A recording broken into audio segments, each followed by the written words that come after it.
안녕하세요. 안녕하세요. 반갑긴 한데 좀 낯서네요.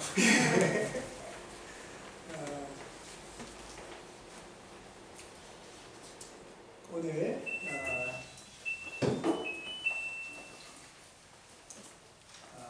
지난 4개월간의 수고 마무리로 오늘 이제 예배를 처음 드리게 되었습니다.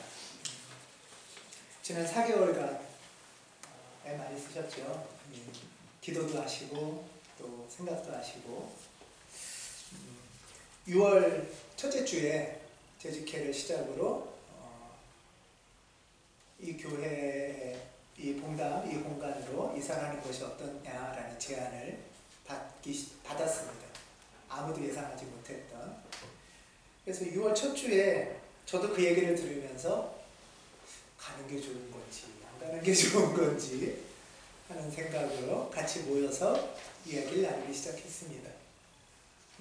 6월 첫 주 재직회를 시작으로 서로 논의하고 기도하고 또 어느 게 옳은 건지 분별하면서 한 달을 보냈고, 그리고 이사를 하기로 결정하고 7월에 노회와 더불어 또 노회의 절차들을 거쳤습니다. 그리고 8월에는 함께 공사도 시작하고 또 서로 살림 헌금도 하게 되었고요. 그래서 마침내 이렇게 예배를 드리게 됐습니다. 마이크도 새롭고 지금 이상합니다. 이사가 다가오면서는 이렇게 병점에 벽장도 다 뜯고 가능하면은 거기에 있는 나무들을, 재료들을 다 재활용하려고 수고를 많이 해주셨고요. 이 스피커를 달고 피아노를 수리하고 매주 토요일 청소하고 수고를 많이 하셨습니다. 또 특별히 이사를 준비하면서 조금 더 적극적으로 준비하는 팀을 만들자 해서 조잘이라는 팀 이름이 약간 경망스럽죠? 조잘이라는 팀을 구성했는데 그 뜻이 뭔지 기억하시죠? 뭐죠? 뜻이? 예, 경망스러운 것 치고 뜻은 있습니다. 그렇게 이름을 지으셔서 같이 이사를 준비했습니다. 교회의 이런 과정들을 여러분들이 참여하고 얘기 듣고 나누면서 여러분들 각자도 또 어떤 게 적당하고 좋은 선택일까, 이 과정에 내가 어떻게 참여할까 하는 시간들을 각자 사실 보내셨을 거예요. 그러면서 사실 집을 이사하는 데 있어서도 여러 생각과 과정이 있잖아요. 어떤 게 옳은지 생각하고 분별하게 되고, 교회 과정에서도 각자 신앙의 형편에 따라, 처한 형편에 따라 여러 생각도 올라오고 또 염려도 있고 기대도 있고 하셨을 겁니다. 이런 기대도 있고 한편으로는 염려도 있는 이런 마음들을 어떻게 여러분들이 다루어 가셨는지가 우리 신앙의 여정이죠. 또 그 여정에서 어떤 경우에는 적극적으로 동의가 되지만 어떤 경우에는 이건 조금 잘 모르겠다 하면서도 교회 공동체의 결정에 지지하고 동의해 주셔서 또 이 교회의 속도에 맞추시는 시간들이 있으셨을 걸로 압니다. 어떤 분은 뭐 이렇게 느려, 좀 더 빨리빨리 가지, 이런 분도 계셨을 거고요. 어떤 분은 이거 조금 빠른데? 난 잘 모르겠는데? 조금 더 기다려봤으면 좋겠는데? 하는 시간들, 그런 속도들의 차이도 분명히 있으셨을 겁니다. 그랬을 때 그 마음들을 어떻게 내가 보고 다루고 판단하고 또 내가 다 동의가 안 돼도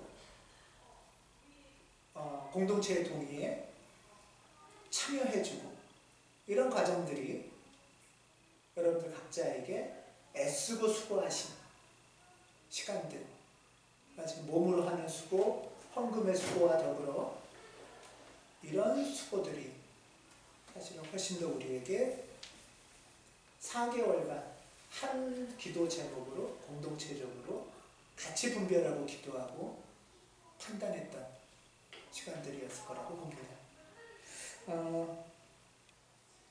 이제 가온교회는 하나님께서 새로운 단계로 이끄신 것 같습니다. 아무도 예상하지 못했던 그런 새로운 단계로 이끌림을 받았습니다.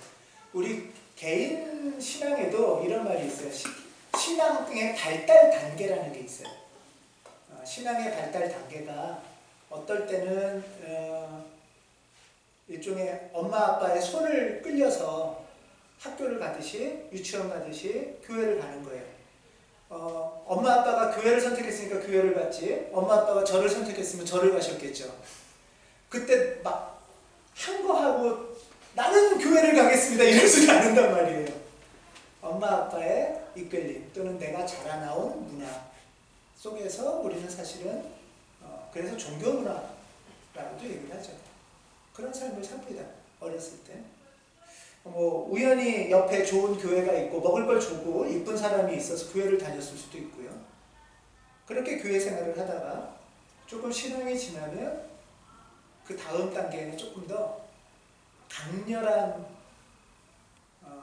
경건주의나 뜨거운 열정의 신앙의 경험을 하기 시작합니다. 사실 엄격한 율법주의나 경건주의든 뜨거운 열광주의든 굉장히 신앙이 높고 자부심도 강하고 성경도 좀 문자적으로 많이 봅니다. 신앙의 자부심이 굉장히 크죠. 그런 시간들을 거치는 게 두 번째 단계라고 합니다. 그러다가 그 시간이 지나면 어느 날 갑자기 신앙에 사춘기가 와요. 엄마 아빠 말 잘 듣고 엄마한테 어떻게 하면 칭찬받을까 하고 착하고 선한하니까 이상하네요. 네, 그런 단계에서 어느 날 갑자기 엄마나 아빠의 요구가 그건 엄마의 요구지 하는 질문이 올라올 때가 있잖아요. 뭐 엄마 아빠나 다니면 됐지 뭐 나까지 그렇게 해야 되나? 이런 질문도 있을 수 있죠. 또 한편으로는 그래 내가 우연히 우리 집 옆에 교회가 있었으니까 교회를 갔지 절이 있었으면 절을 갔겠지 하는 질문도 또 올라오기 시작합니다. 그러면서 내가 지금까지 열심히 뜨겁게 자부심을 갖고 신앙생활이라고 하던 것은 도대체 뭐지? 하는 신앙의 정체성에 대한 질문이 신앙 발달 단계에서 있다고 합니다. 그런데 대부분 교회에서는 어른들이 볼 때는 그런 사춘기의 신앙의 시간을 보면 옆에 있는 아이들을 보면 마음이 어떠세요? 흐뭇하고 뿌듯하신가요? 아니잖아요. 막 염려도 되고 걱정도 되니까 소위 교회에서는 시험 들었다고 하고 믿음이 흔들린다고 하고 하면서 막 걱정을 하기 시작합니다. 그런데 신앙 발달 단계를 말씀드리는 이유는 이런 단계가 굉장히 성장과 성숙의 단계에서 정상이라는 거예요. 믿음이 없고 큰일 날 일이 아니고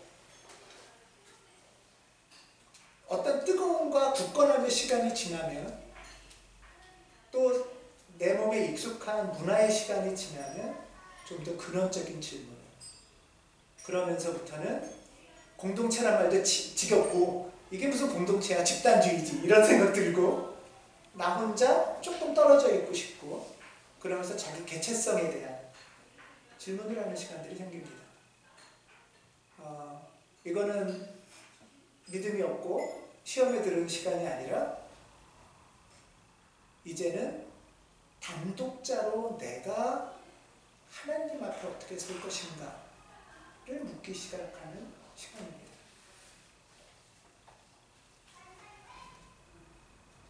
습관이나 문화나 익숙함이 아니라 내가 이제 정말 어떻게 살까 하는 것을 묻는 시간이 신앙 발달 단계에서 다가온다고 합니다. 뭐 이것이 이렇게 기계적으로 되는 건 아니죠. 하지만 이것이 주는 유익은 이런 단계를 거치는 내가 거치거나 옆에 있는 누가 거칠 때 큰일 날 일이고 무서운 일은 아니다. 성숙과 성장의 단계일 수 있다. 뭐 교회에서는 이걸 이제 가난 신자라고도 하죠. 교회를 나오기도 하고 돌아다니기도 합니다. 근데 여기서 이제 일종의 위기기는 해요. 여기서 그러면 이 사춘기를 직접 겪는 이 사람의 마음은 어떨까요? 행복하고 뿌듯하고 좋을까요?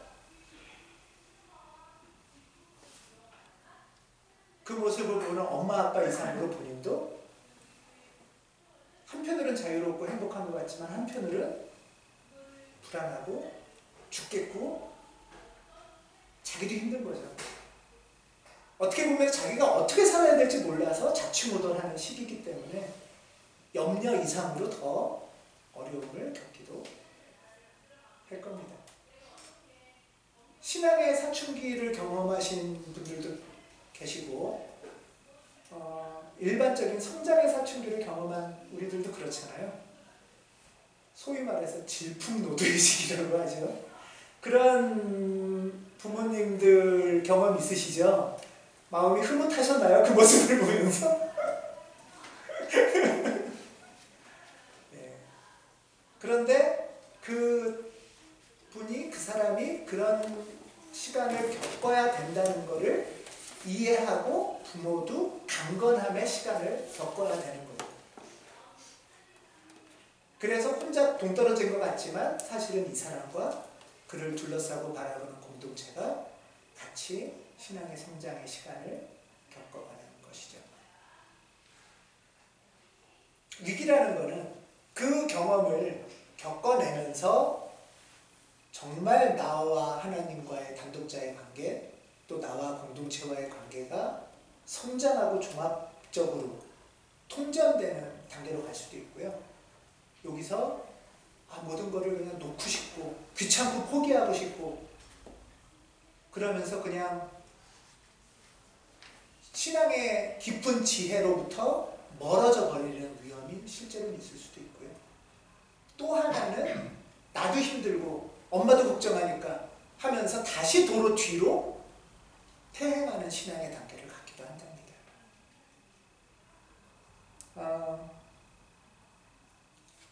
신앙이 성장하고 발달한다는 것은 우리가 늘 초등학교의 믿음 좋은 신앙에서 멈춰 있지 않는다는 거죠. 착하게 엄마 말 잘 듣는, 착하게 목사 말 잘 듣는 것이 전부는 아니라는 거잖아요. 그런 것처럼 교회 공동체의 신앙도 마찬가지입니다. 공동체적으로도 신앙의 발달 단계가 있다고 합니다. 여기 계신 분 중에 많은 분들은 가온교회가 이미 만들어진 다음에 예배당이 예배를 드린 다음에 이 자리에 오신, 그래서 일종의 손님처럼 오면서 익숙해지기 시작하신 분들일 텐데요. 가온 시원성교회로 바뀌고 봉담으로 이전하는 것은 여러분들이 갑자기 내가 교회를 시작하는 주역이 되는 거였죠. 입장이 전혀 다른 거예요.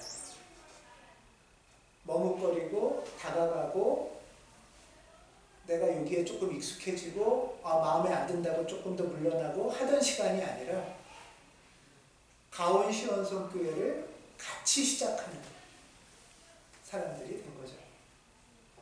그러면서 내 안에서나 공동체적으로 신앙의 형성 단계는 조금 다른 경험이 여러분들에게 있으실 거라고 봅니다. 김유미 집사하고 그런 얘기를 며칠 전에 한 것 같은데, 가온교회랑 다르게 가온시원성교회는 정말 그전에는 우리가 막 꼭 붙잡고 있지 않으면 금방 바람 휙 불면 날아갈 것 같았는데 막 연약한 심지에 초음파 그냥 왔다 갔다 해서 훅 조금만 바람 불면 훅 꺼질 것 같아서 뭔가 불안한 염려 가운데 붙들었었는데 이제는 내 교회가 아니고 내가 강하게 붙잡지 않아도 정말 우리의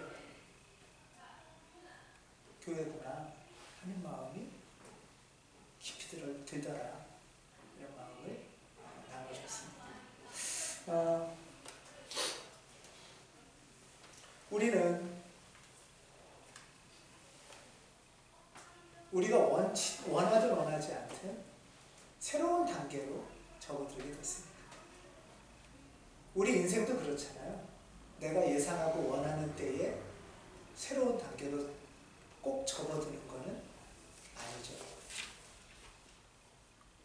때에 따라서는 내가 의지적으로 난관을 뚫고 문을 열어서 다음 단계로 나아갈 때도 있지만, 또 살다 보면 어떤 때는 나는 준비된 것 같지도 않고 예상치도 못했는데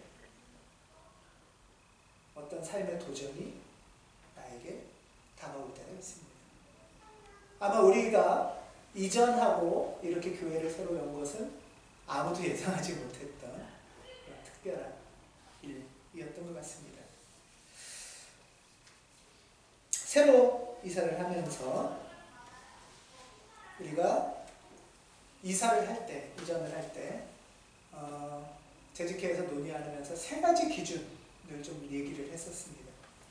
우리가 이전을 할 때 중요한 게 뭐냐 할 때 첫째는 교우였어요. 교우. 그렇죠? 교우들이 전부 이 논의 과정에 소외되지 않고 함께 봉담으로 다 오면 좋겠다. 이게 첫 번째 마음이었어요. 모든 재직들의 첫 번째 마음이었어요. 봉담으로 함께 오면 좋겠고, 논의 과정에서 재직회에 참여하지 않은 교우들이나 청년들도 소외감이 없었으면 좋겠다.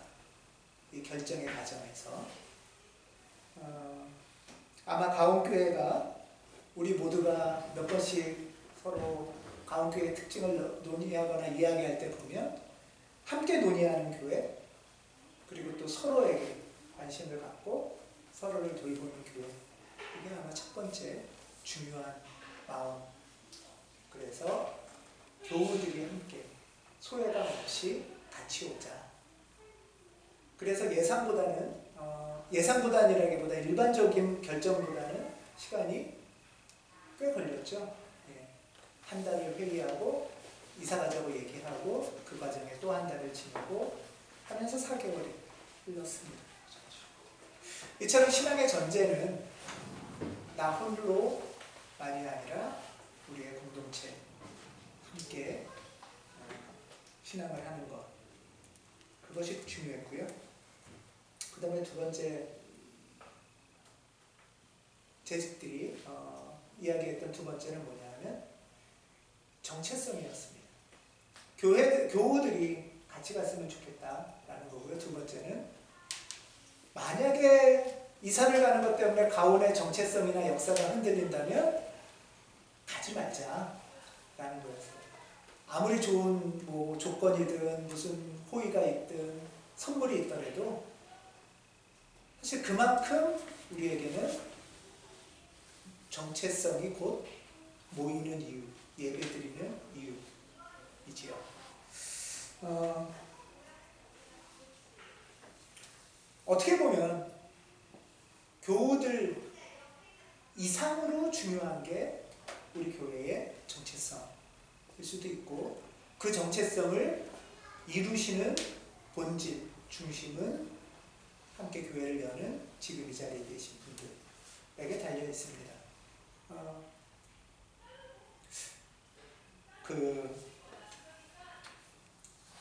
만약에 우리 교회에 교우들이, 그러니까 새로운 분들이 많이 오시기 시작을 해요. 그런데 매주 토요 광화문 가시는 분들이세요. 만약에 많은 분들이 오시는 건 좋잖아요. 근데 요즘 같은 경우에 매주 광화문을 가시는 분들이 꽤 많이 오시기 시작한다. 그럼 어떨 것 같으세요, 여러분?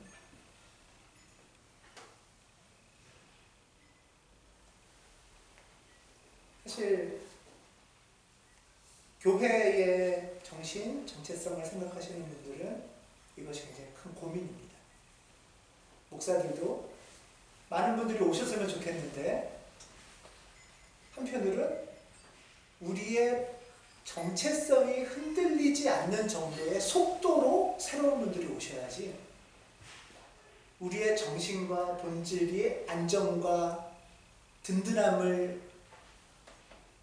자리 잡기도 전에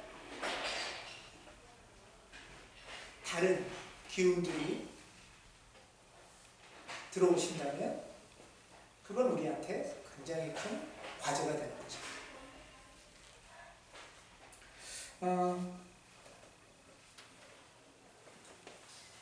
우리 교회는 정체성 때문에 출발한 교회고 그 정체성으로 인해서 우리는 매주 모이는 교회입니다.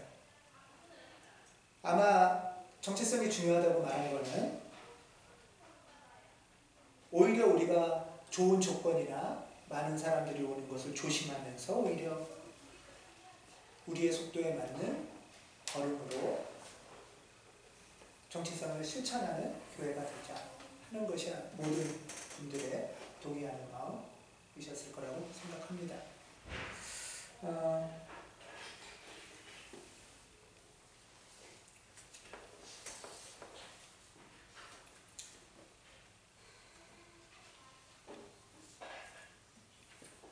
그리고 세 번째가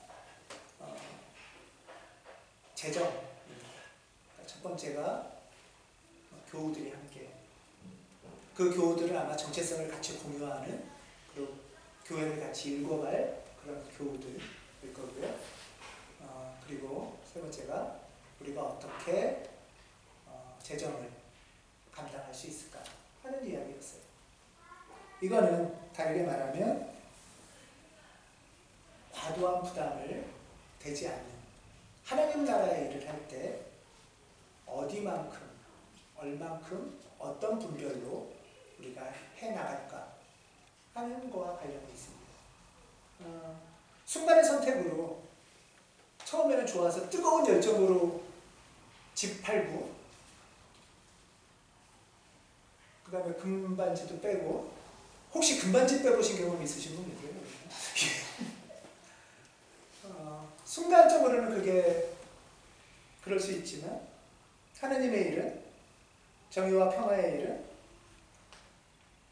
그 정체성만큼이나 중요한 것 즐겁게 오래 하는 것이죠. 그것을 우리가 7월 달에 나눴었지요. 예. 교우들과 더불어 정체성을 조금씩 든든히 세워가면서 즐겁게 오래 하는 것. 이것이 관건입니다.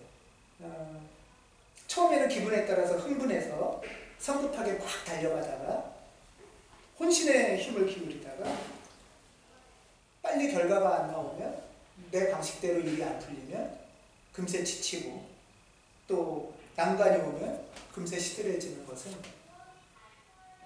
하나님의 일을 하는 사람에게 어울리지 않는 모습이지요. 우리가 이 자리에 온 것은 하나님의 일을 어떻게 우리 삶 속에서 즐겁게 오래 서로 격려하면서 서로의 속도에 맞추면서 해갈 수 있을까 하는 것을 판단의 기준으로 삼았고 그 걸음으로 우리 함께 가보자 해서 이 자리에 왔다고 봅니다. 오늘 말씀을 잠깐 나누겠는데요. 오늘 말씀은 오병이어라는 것으로 유명한 기적 이야기입니다. 그러니까 오병이어, 병점의 병이 원래 떡병자인데요. 네, 떡 5개 하고 물고기 2마리로 5,000명을 먹었다. 이 얘기, 이 기적의 이야기가 있는 말씀입니다. 대개 이 이야기는 어떤 면에서는 황당할 정도로 거대한 기적을 일으키신 예수의 능력을 강조하는 것으로 많이 해석이 전통적으로 됐었지요.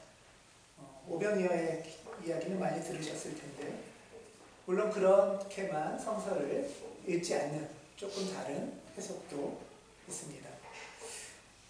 오늘 이야기의 배경은 무리들이 예수님을 따라서 이제 이야기도 듣고 기적도 만나고 뭐 이러면서 예수님을 따라 나선 거예요. 그래서 광야 빈들까지 쫓아갔는데 날이 저물기 시작했습니다. 뭐 꽤 많은 사람들이 광야까지 쫓아왔는데 해가 저물기 시작했습니다. 그러자 이제 제자들이 걱정을 하기 시작하는 거죠. 어떻게 하면 좋을까? 어떻게 하면 좋을까요? 이렇게 광야에서 해는 저물고 아마 노숙하기도 쉽지 않았나 봅니다.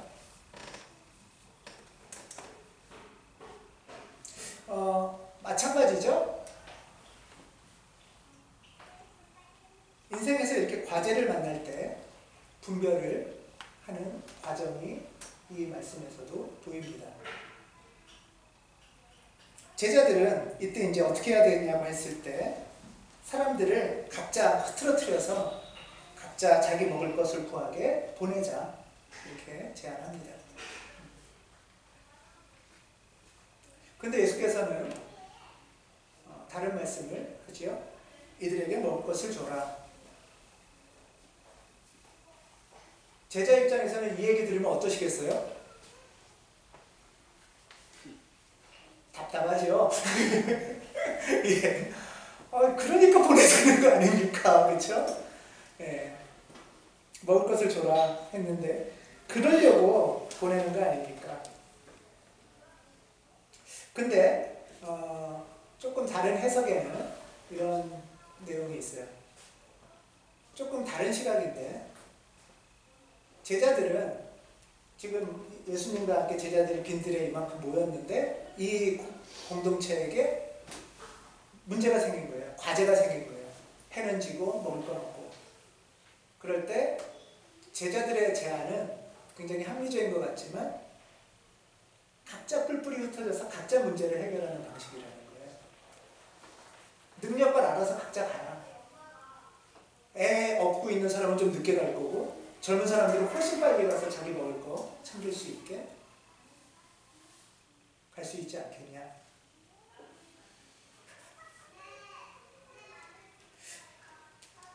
이 문제를 각자 보내서 각자 해결할 것인지 함께 이 과제를 만나갈 것인지 하는 관점에서 어떤 분은 성서를 받더라고요. 예수께서 이들에게 먹을 것을 줘라 라고 하니까 흩어보내주지 않고 한다면 그러면 이제 무슨 방법이 있을까? 두 번째 방법은 뭐죠? 돈이 있으면 밥을 그럼 먹을 걸 사오겠습니다. 이거죠. 돈이 있으면 먹을 걸 사오겠습니다. 흩어보내야 되는데 보내지는 말래요. 그러면은 모아놓은 상태에서 사오겠습니다. 그러면. 근데 계산을 해봤더니 계산을 잘하는 제자들이 계산을 해봤더니 얼마가 든대요? 200데나리온이 듭니다. 그러니까 예산이 쫙 나온 거예요. 200데나리온이 1데나리온이 노동자 하루 품삯이라고 해요. 그러니까 한번 어제 설교를 준비하면서 요즘 노동자 품삯은 일당은 얼마나 하나 찾아봤더니 조공 그러니까 그냥 좀 익숙하지 않게 일하시는 분들이 13만 5천 원 그리고 좀 익숙하신 분들이 16만 원, 17만 원 한다고 하고 김기호 선생한테 물어봤더니 목소리 30만 원이라더군요. 15만 원이라고 치고 15만 원이라고 치고 200데나리온이면 3천만 원이 필요한 거예요.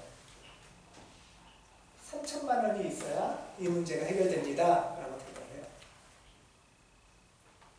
이게 쉬운 문제가 아니죠. 이 얘기는 다시 말하면 우리한테 어차피 3천만 원 없으니 보냅시다. 알아서 하게 합시다. 라는 거예요.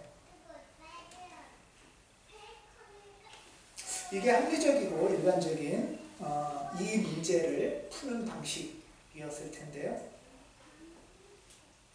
예수께서는 너희가 가서 먹을 것을 주라는 말씀을 조금 다르게 다른 의미로 하셨나 하는 생각을 하게 합니다. 이 말씀을 들으면 너희가 가서 먹을 것을 주라는 말씀을 했을 때 먹을 것을 주려면 총액 3천만 원이 필요합니다 하고 계산을 할 수도 있고 또 다른 방식은 그러면 지금 우리가 가지고 있는 게 뭐가 있는지를 확인하는 것부터 시작할 수도 있겠다라고 이 성서 해석자는 말을 합니다. 그러니까 각자가 조금씩 어쩌면 먹을 것을 갖고 있을 수도 있다는 거죠. 예. 돈 3천만 원은 없지만 어떤 사람은 물론 아무것도 없는 사람도 있겠지만 어떤 사람은 작은 빵 한 조각, 물고기 한두 마리 정도가 있을 수도 있을 거니까 우리가 먼저 어느 정도가 있는지를 한번 확인해보자 하고 시작할 수도 있다는 겁니다. 근데 우리가 갖고 있는 게 얼마인지 확인하려면 각자가 갖고 있는 걸 이렇게 밝혀야 되잖아요. 공급은 X가 딱 있으니까 쉬운데 이거는 여러분들의 비상식량이란 말이에요. 괜히 잘못 밝혔다가는 나도 얼마 없는데 나도 겨우 연명할 정도의 빵인데 옆에 사람 없는데 나는 있다고 하면은 눈치가 보여서든 체면 때문이든 이것마저 뺏길 가능성도 있는 거죠.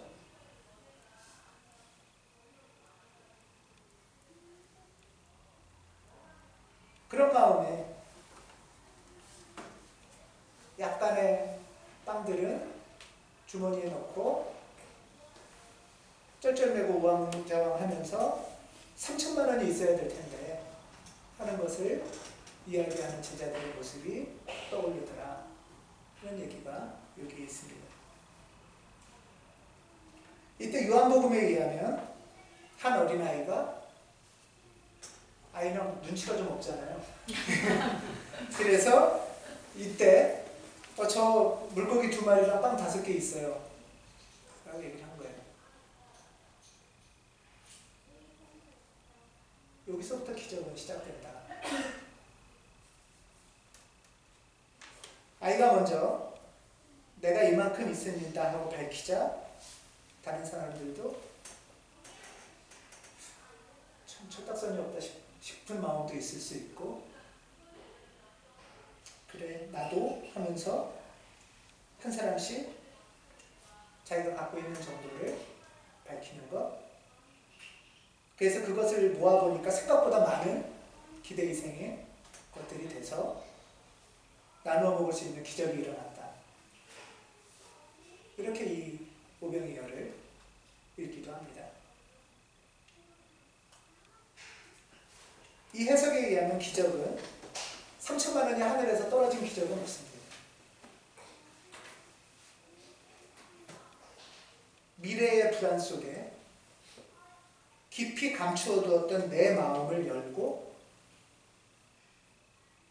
나누어 먹겠다고 작정해보는 마음, 이게 한두 사람으로부터 퍼져서 그 자리에 있던 많은 이들이 함께 나누어 먹는 것, 그것이 이 기적의 이야기의 핵심이다 라고 이야기하기도 합니다.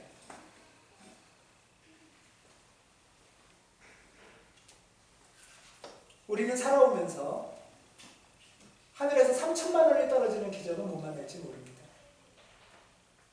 그것만의 기적이라고 한다면 그 기적은 어쩌면 평생 못 만날지 모르는데 두려움과 염려 속에서 누군가 마음을 여는 기적, 또 그 기적을 보면서 그 마음을 보면서 떨림과 염려 속에서도 내 마음도 열려가는 기적. 그래서 이 해는 지고 먹을 거는 없는 이 시간에 각자 뿔뿔이 흩어져서 능력껏 살아야 되나?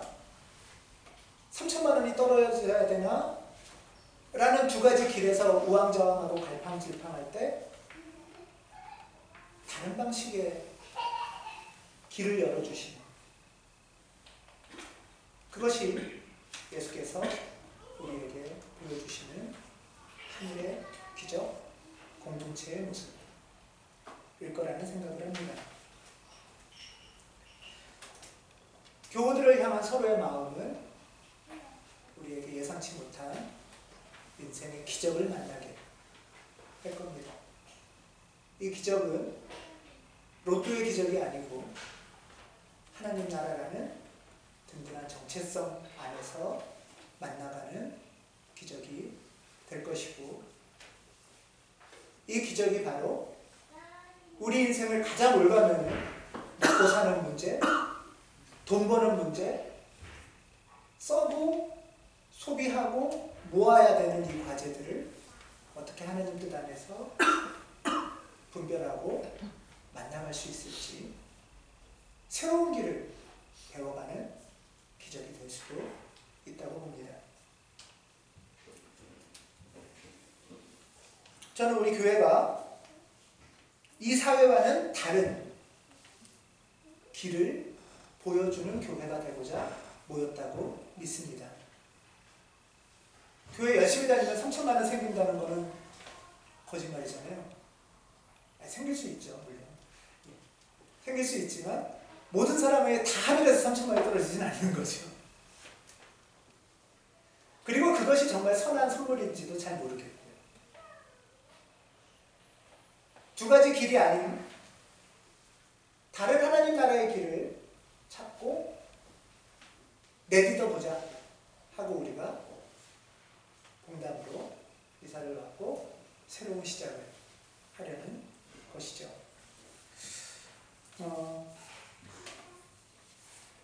첫 예배를 안내하는 문자를 이렇게 적어서 드렸었습니다.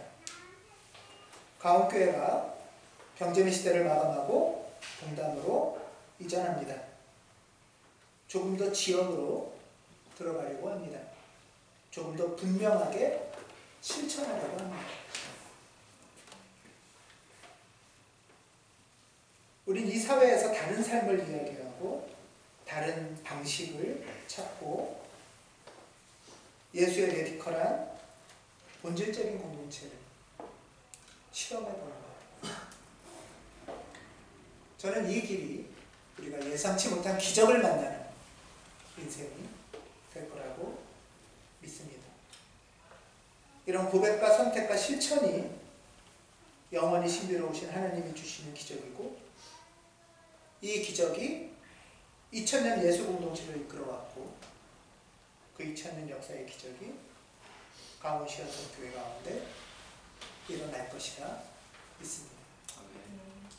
기도하겠습니다.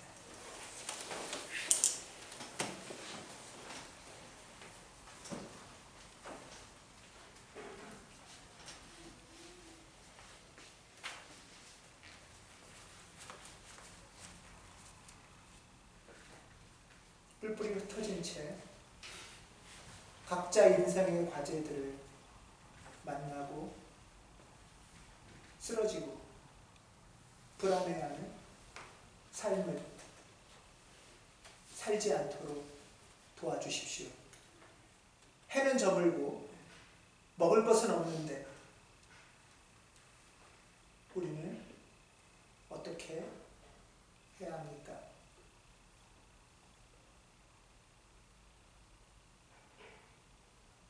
어린아이가 보여준 그 마음을 우리 안에 심겨지는 기적이 되게 하시고, 이 기적으로 우리가 서로를 살리는 하나님 나라를 맛보도록 도와주시옵소서. 가온시연성교회의 새로운 걸음에 하나님의 빛나신 영광이 드러나게 하옵소서. 주 예수 그리스도의 이름으로